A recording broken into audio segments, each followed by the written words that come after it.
There can be no middle way in dealing with transgenderism. It is all or nothing. If transgenderism is true, if men really can become women, then it's true for everybody of all ages. And if it's false, then we should not indulge it. If it is false, then for the good of society, and especially for the good of the poor people who have fallen prey to this confusion, transgenderism must be eradicated from public life entirely. The whole preposterous ideology at every level.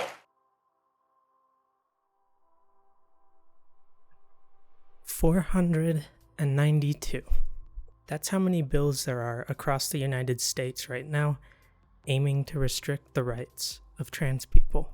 Of those bills, 93 have failed, but 363 are still active, and 36 have already passed. Only 3 states in the US currently have no bills aiming to restrict the rights of trans people: New York, Delaware, and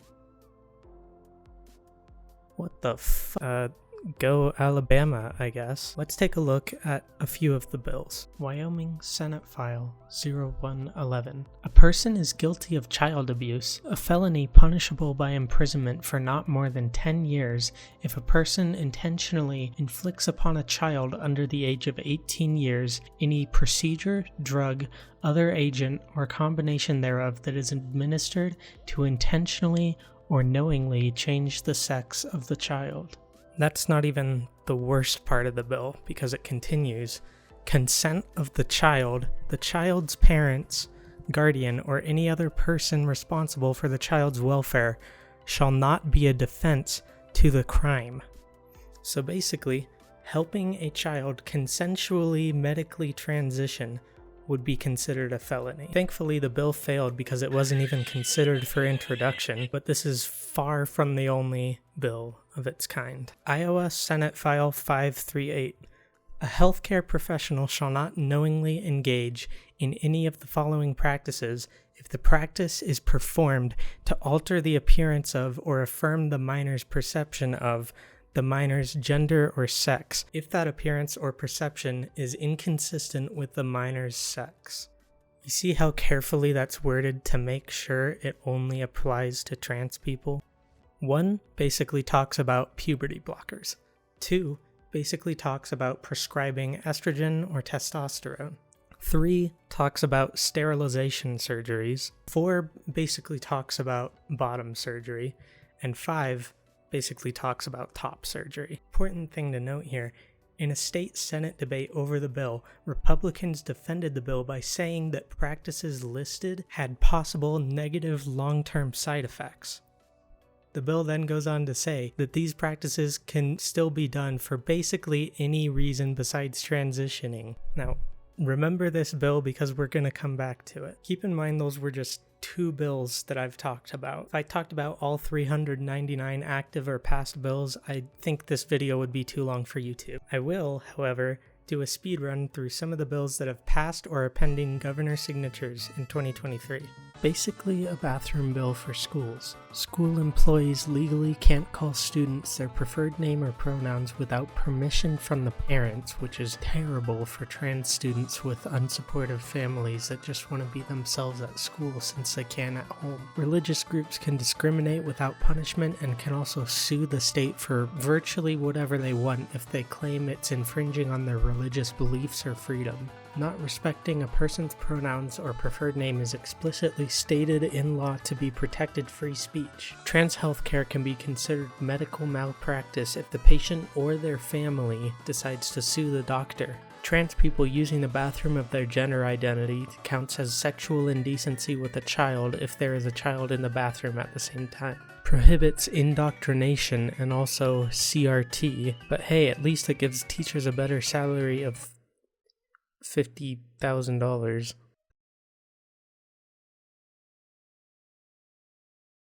Prohibits certain surgeries for treatment of gender dysphoria. Another bathroom bill for schools. Basically word for word the same bill as the Iowa healthcare bill from earlier.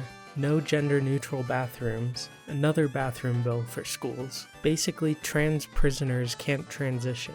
Again, word for word the Iowa bill.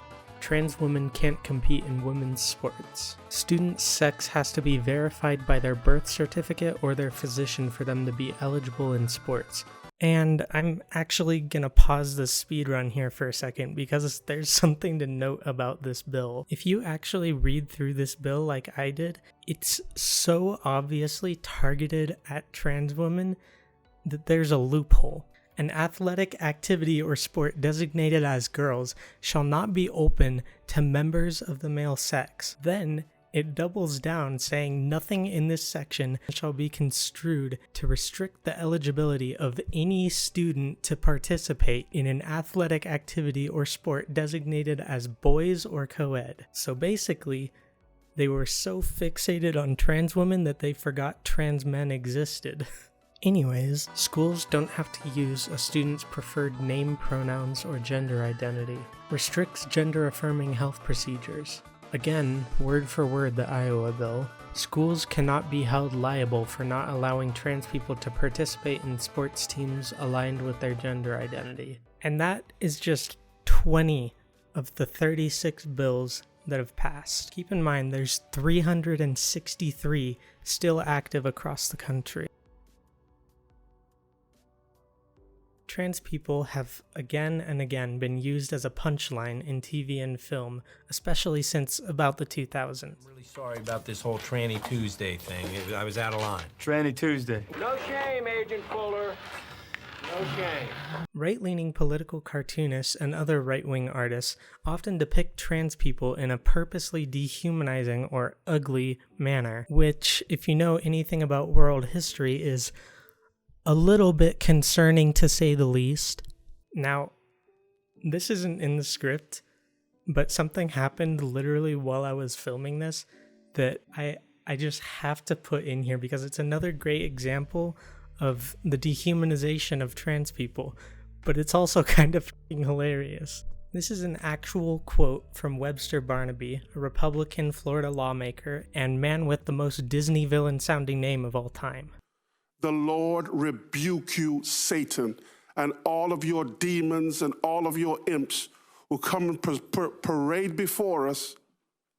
That's right, I called you demons and imps who come and parade before us and pretend that you are part of this world. I'm looking at society today, and it's like I'm watching an X-Men movie. It's like we have mutants living among us on planet Earth.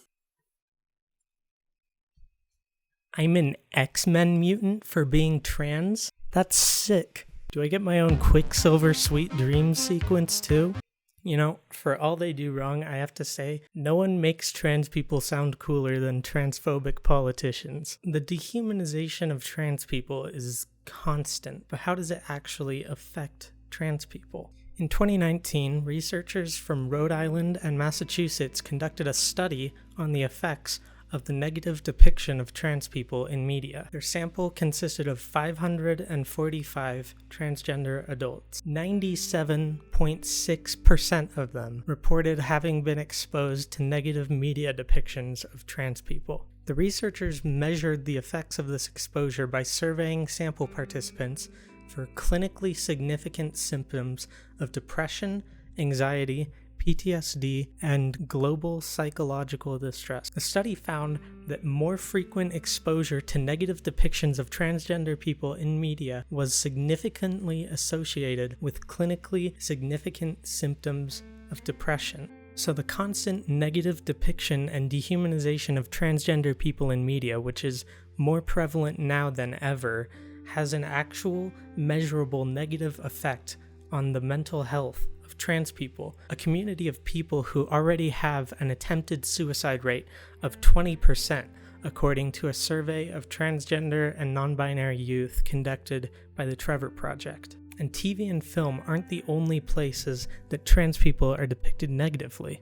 Political cartoons and other art from right-wing artists, social media, the news, and the very lawmakers proposing all the legislation I talked about, because the very existence of those bills sends a clear message. They hate us. And being a trans person growing up knowing that so many people are against us for who we are, that's part of why trans suicide rates are so high, because so many young trans people are trapped in households that don't accept them, in towns that don't accept them, in a country where the very people in charge of making laws don't accept them. So many trans people feel stuck because of all of that, and sometimes that seems like the only way out.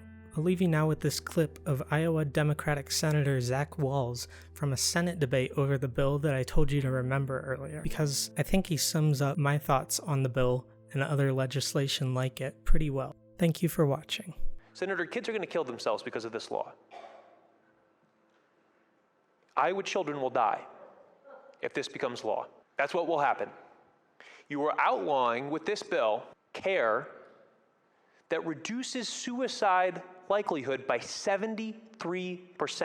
If you had a drug that you could give kids that would reduce suicide likelihood by 73% in a pill, you would say it was a miracle drug.